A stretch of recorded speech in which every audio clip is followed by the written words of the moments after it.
Houphouët-Boigny avait un esprit de suite et de prévision. Tant de fouet là, de la manière on était ensemble, il n'y avait pas de palabre, il n'y avait rien. C'est ce que nous on souhaite aujourd'hui. Nombreux sont ces nostalgiques du temps Houphouët.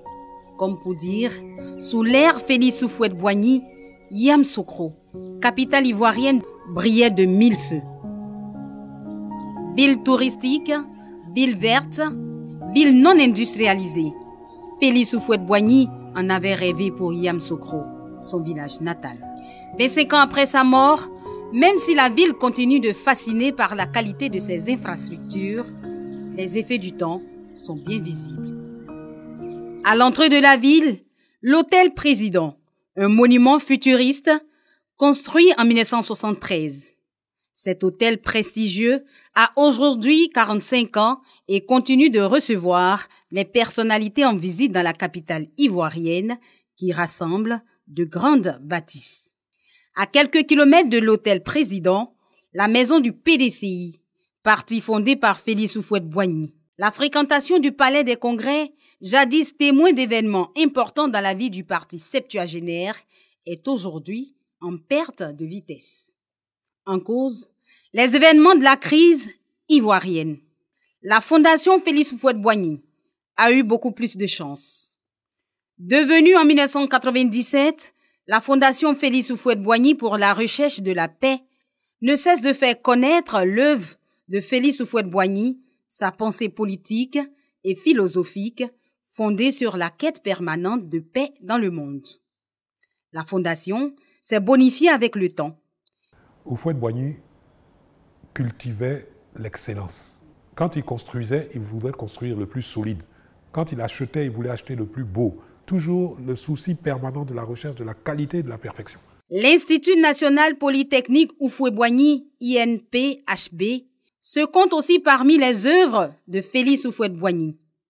L'INPHB a gardé sa vocation d'enseignement de qualité, une école d'excellence qui fait la fierté de la Côte d'Ivoire. Dans l'esprit du président Houphouët-Boigny, ces grandes écoles de Yamoussoukro et même l'école nationale supérieure de statistique d'économie appliquée à Abidjan constituent des instruments de solidarité africaine.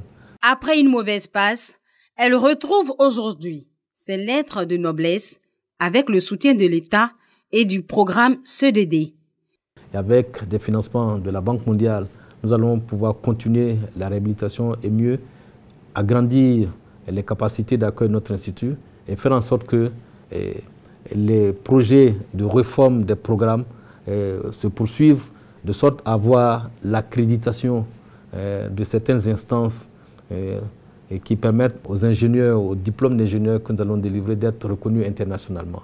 D'autres établissements d'excellence comme le lycée scientifique ne sont plus que l'ombre d'eux-mêmes. Parmi les symboles du temps Houphouët, nombreux sont ceux qui restent encore debout malgré le poids des années. Mais à côté de cela, certains ont pris vraiment un coup de vieux à l'image de ces plantations à Tombouctou.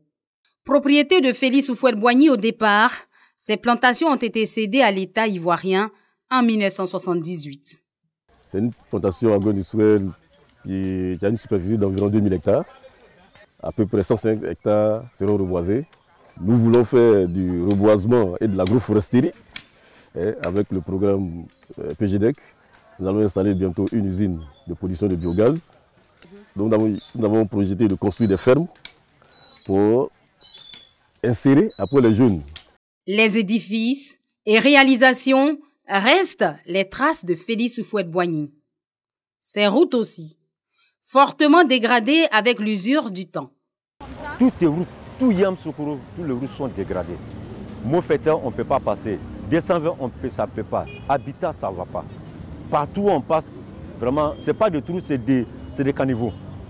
Le budget du district de Yamoussoukro est insuffisant. Et pas une seule ligne de ce budget n'est prévue à cet effet-là. Le lycée scientifique, le bitumage des rues de Yamoussoukro, le curage des caniveaux, l'entretien des édifices publics, il faut une politique spécifique dédiée pour redonner à Yamoussoukro son éclat d'antan.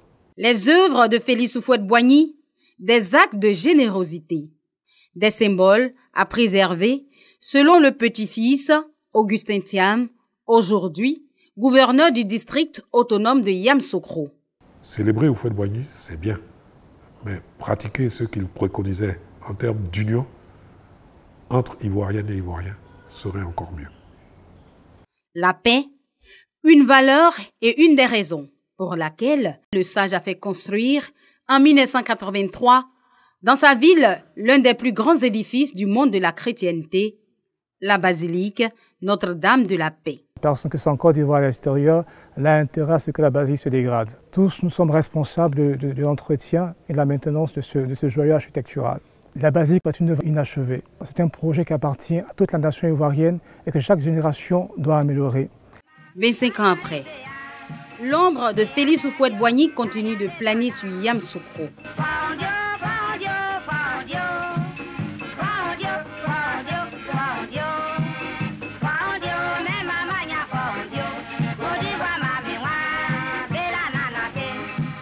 La pérennisation des œuvres de celui qui fut le premier président de la Côte d'Ivoire reste un grand défi.